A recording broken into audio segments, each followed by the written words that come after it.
Quand le boucher du prince Wen Houé dépeçait un bœuf, ses mains empoignaient l'animal. Il le poussait de l'épaule et les pieds rivés au sol, il le maintenait des genoux. Il enfonçait son couteau avec un tel rythme musical qui rejoignait parfaitement celui des célèbres musiques qu'on jouait pendant la danse du bosquet des mûriers et le rendez-vous de tête au plumage. « Hé !» lui dit le prince Wen Houé. « Comment ton art peut-il atteindre un tel degré ?» Le boucher déposa son couteau et dit « J'aime le Tao, et ainsi je progresse dans mon art. Au début de ma carrière, je ne voyais que le bœuf. Après 3 ans d'exercice, je ne voyais plus le bœuf. Maintenant, c'est mon esprit qui opère, plus que mes yeux.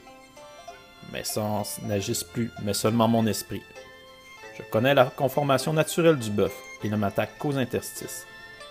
Si je ne détériore pas les veines, les artères, les muscles et les nerfs, à plus forte raison les grands os, un bon boucher use un couteau par an, parce qu'il ne découpe que la chair.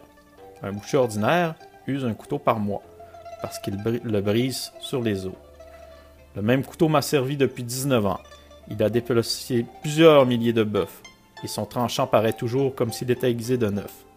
À vrai dire, les jointures des os contiennent des interstices, et le tranchant du couteau n'a pas d'épaisseur. Celui qui sait enfoncer le tranchant très mince dans ses interstices manie son couteau avec aisance, parce qu'il opère à travers les endroits vides. C'est pourquoi je me suis servi de mon couteau depuis 19 ans, et son tranchant paraît toujours comme s'il était aiguisé de neuf.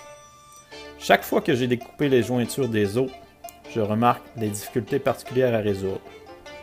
Et je retiens mon haleine, fixe mes regards et opère lentement. Je manie très doucement mon couteau, et les jointures se séparent aussi aisément qu'on dépose de la terre sur le sol.